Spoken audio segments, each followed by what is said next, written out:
Hello students, आज है 14 अगस्त 2020 और आज के जस्ट बाद आने वाला है 15 अगस्त, मतलब हमारा स्वतंत्रता दिवस। तो आज का वर्कशीट है वर्कशीट नंबर 18, जिसमें हिंदी विषय का रचनात्मक लेखन हमें सीखना है। तो एक दिन पहले ही मैं सबको अपने स्वतंत्रता दिवस की बधाई दे दूं। आप सबों को स्वतंत्रता दिवस की बहुत बहुत शुभकामनाएं। और आइए अब हम देखते हैं कि इस वर्कशीट में हमें क्या करना है। तो इस वर्कशीट में हमें कुछ सीखना है और वो सीखने वाली वस्तु है संदेश लिखना। तो हम देखते हैं कि कैसे हम संदेश लिख पाएंगे। कह रहा है संदेश शब्द की उत्पत्ति संस्कृत से मानी गई है। संदेश शब्द किस चीज़ से, किस भाषा से लिया गया है? तो ये संस्कृत भाषा से ली गई है और जिसका अर्थ है खबर या समाचार प्राप्त करना। संदेश का मतलब है खबर या समाचार प्राप्त करना। जब कोई व्यक्ति किसी कारणवश किसी दूसरे व्यक्ति से सीधे बात नहीं कर सकता है,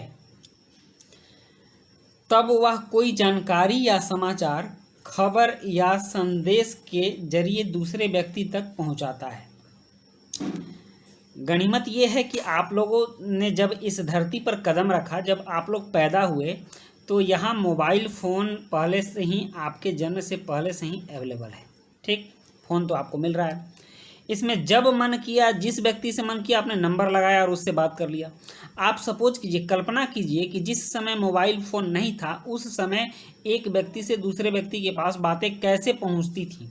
ठीक ना। और इस चीज़ को हम लोगों ने देखा है, महीनों इंतज़ार करना पड़ता था, तब कोई संदेश आता था, कोई चिट्ठी आती थी, कोई खबर आती थी, और हम लोग डाकिया के पीछे पीछे दौड़ते थे कि हमारे घर की कोई चिट्ठी है क्या। आपने गाना भी सुना होगा, चिट्ठी आई है चिट्ठी आई है। ठीक ना।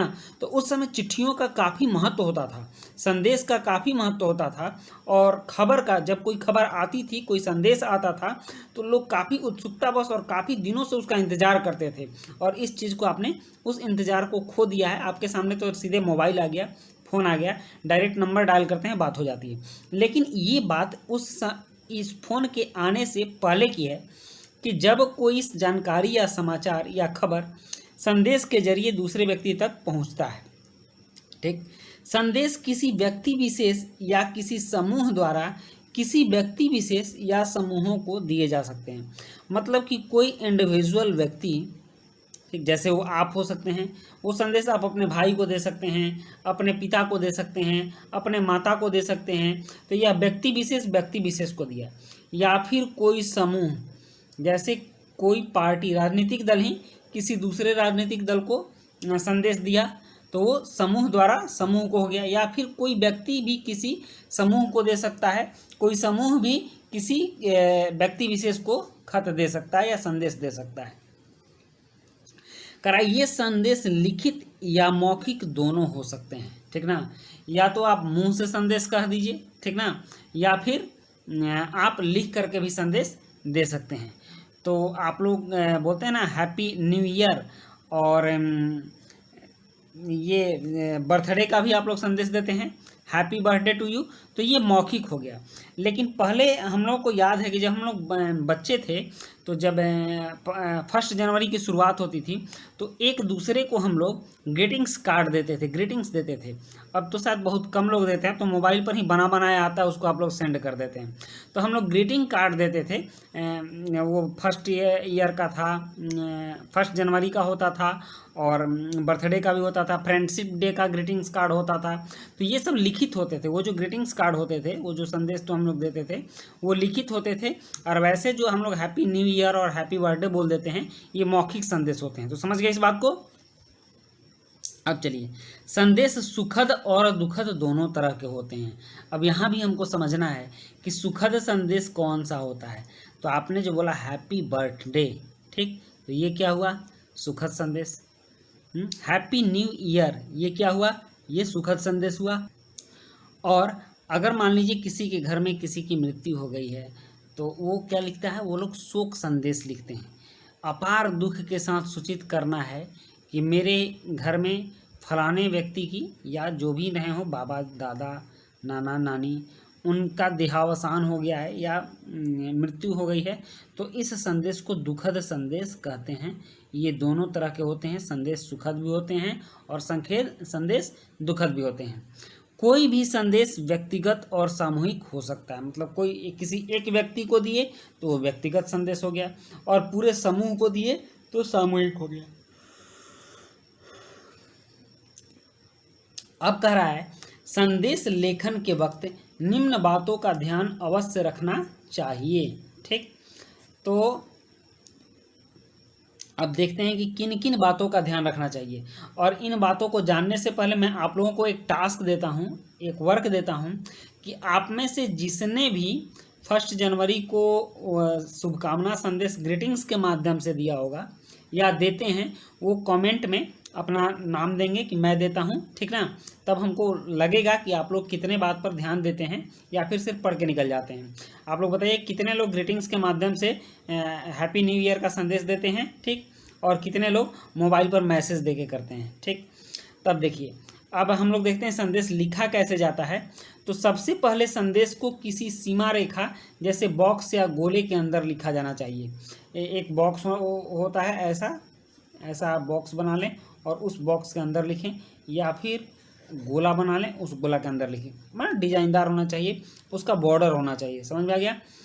दूसरा है संदेश की शुरुआत में संदेश शब्द अवश्य होना चाहिए, ठीक, जैसे शुभकामना संदेश, ठीक ना, या फिर शोक संदेश,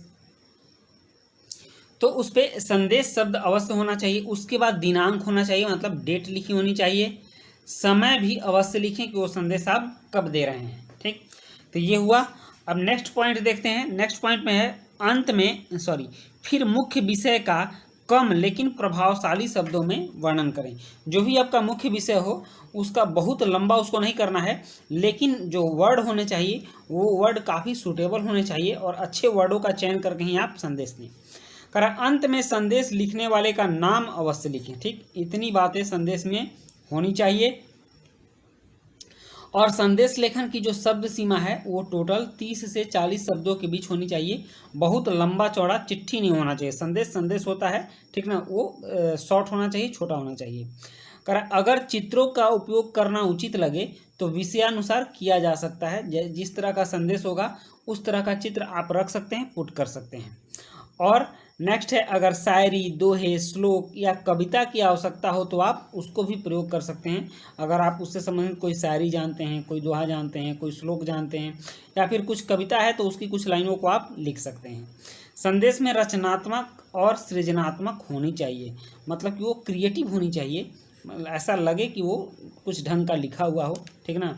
आप लोग इसका जो सबसे अच्छा उदाहरण है, आप लोग ग्रीटिंग्स कार्ड देख करके अनुमान लगा सकते हैं कि वो कैसी रचनात्मक होती है। संदेश सरल और संक्षिप्त शब्दों में प्रभावशाली और विषय के अनुसार लिखा जाना आवश्यक है। विषय के अनुसार रंगों का भी प्रयोग किया जा सकता है, कलरफुल बनाया जा सकता है। और संदेश के अंदर इधर उधर की बातें ना लिखकर केवल विषय वस्तु पर ध्यान देना अति आवश्यक है। अब हम लोग देखते हैं कि संदेश कैसा होता है, उसका एक उदाहरण देखते हैं। यहाँ पर एक संदेश दिया गया है और इस संदेश का हम लोग एक उदाहरण देखते हैं।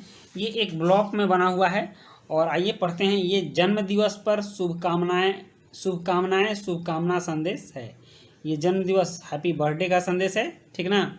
और इसमें उन्होंने एक दोहा भी लिखा है, शायद शायरी लिखा है। हाँ, तुम जियो हजारों साल, साल के दिन हो 50,000, मतलब एक साल में 50,000 दिन होने चाहिए। वाह, देने वाले ने क्या दिया है कि एक साल में हमारे यहाँ तो 365 दिन होता है, ठीक, और उनके हिसाब से 50,000 दिन होना चाहिए और वो भी हजारों होना चाहिए। पता चलेगा बूढ़ा हो गए, मरने का इंतजार कर रहे हैं, मर ही नहीं रहे हैं। अरे हर चीज़ समय पे होना चाहिए, ठीक ना। अब इतनी लंबी भी ज़िंदगी मत दे दो कि ज़िंदगी ही बोझ लगने लगे, ठीक। तो ये इन्होंने अपना आशा किया है कि आपकी ज़िंदगी काफ़ी लंबी हो। खैर वो तो मैंने निगेटिव बोला, लेकिन आप यहाँ देखिए, तुम जियो हजारों साल, साल के दिन हो 50,000। बहुत अच्छी बात है, बहुत लंबा लाइफ हो। और इसके बाद उन्होंने यहाँ पे दिनांक भी दिया है 10 मार्च 2020। समय भी है 12:04 AM, ठीक, मतलब एकदम अर्ली मॉर्निंग उन्होंने दे दिया, आधी रात को ही दे दिया है।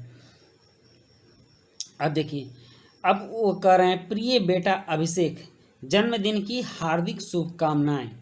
आप दीर्घायु हो, दीर्घायु मतलब लंबी आयु वाले, ठीक, स्वस्थ रहें, ठीक, जीवन में निरंतर उन्नति के मार्ग पर अग्रसर रहें, यही मेरी ईश्वर से प्रार्थना है।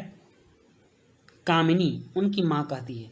आप एक बात हमेशा ध्यान रखिएगा, आपकी तरक्की से पूरी दुनिया जलती है, लेकिन माता पिता और गुरु ऐसे हैं जो कि चाहते हैं कि हमारा बेटा तरक्की करे, हमारा शिष्य तरक्की करे। ज़िंदगी में यही 3 ऐसे हैं जो कि हृदय से चाहते हैं कि आप तरक्की करें, आप दीर्घायु हों, स्वस्थ रहें और जीवन में निरंतर उन्नति के मार्ग पर रहें। देखिए यहाँ पर एक माँ का संदेश दिया गया है और इस माँ का संदेश पढ़ के थोड़ी भावनाएं तो आ जाती हैं। तो इस तरह से आप एक संदेश बॉक्स मतलब कि इसको संदेश बना सकते हैं। और अब आइए आगे देखते हैं कि आगे क्या है। आगे है कि आप भी उपरोक्त बताई गई बातों का ध्यान रखते हुए दिए गए विषय पर संदेश लिखने का प्रयास करें। विषय क्या है? पहला विषय है स्वतंत्रता दिवस पर देशवासियों के लिए शुभकामना संदेश आपको लिखना है। और दूसरा है संक्रामक बीमारियों के प्रति जागरूक करने का संदेश आपको लिखना है। तो आइए देखते हैं कि अब इस पर क्या संदेश हो सकता है। स्वतंत्रता दिवस पर देशवासियों के लिए शुभकामना संदेश, तो हमने एक छोटा सा संदेश बनाया है, आप लोग उसको देख लीजिए। बहुत सिंपल है, आप भी उसको बना सकते हैं। ये देखिए, ये छोटा सा है, शब्द भी कम है, ठीक ना, और इसमें बहुत ज़्यादा कलाकारी नहीं की हुई है। कोई भी साधारण स्टूडेंट भी इसको बना सकता है। इसका देखिए ये बॉर्डर है और इसमें स्वतंत्रता दिवस शुभकामना संदेश लिखा हुआ है 2020। बीच में एक झंडे का फोटो भी है। दिनांक 15/8/2020, समय 9:30 पे। मेरे सभी देशवासियों को स्वतंत्रता दिवस की हार्दिक शुभकामना, ठीक। और आप यहाँ पर अपना नाम लिख सकते हैं। तो इस तरह से आप इसको बहुत अच्छे ढंग से देख लीजिए। इस तरह से आप स्वतंत्रता दिवस पर एक शुभकामना संदेश अपने सारे दोस्तों को दे सकते हैं। मोबाइल में तो सबके बने बनाए आते हैं, आप कुछ क्रिएटिव कीजिए, इस बार अपने हाथ से बनाकर अपने सारे दोस्तों को भेजिए। चलिए ठीक है। नेक्स्ट, संक्रामक बीमारियों के प्रति लोगों को जागरूक करने हेतु संदेश। तो आइए इस पर भी हमने एक संदेश बनाया है। इस पर देखिए क्या है, जागरूकता संदेश लिखा हुआ है। और कोरोना वायरस कोविड-19, ठीक ना, इसके बारे में हम लोग जागरूक कर रहे हैं। अभी तो यही चल रहा है। दिनांक 14/8/2020, समय 8 AM मतलब 8 बजे सुबह में। कहा जा रहा है जानकारी ही बचाओ, घर पर रहें, सुरक्षित रहें, सरकार के नियमों का अवश्य पालन करें। और आप यहाँ नाम दे सकते हैं। तो इस तरह से 2 संदेश आपके हो गए हैं और दोनों ही काफ़ी सिंपल संदेश हैं। आप इसको बना सकते हैं, ज़रूर बनाइएगा और हो सके तो हमें दिखा भी सकते हैं, ठीक। और अब देखिए आपका जो ये वर्कशीट है, वर्कशीट नंबर 18, ये पूरा हुआ। अब हम नेक्स्ट वर्कशीट में मिलते हैं। तब तक के लिए गुड बाय।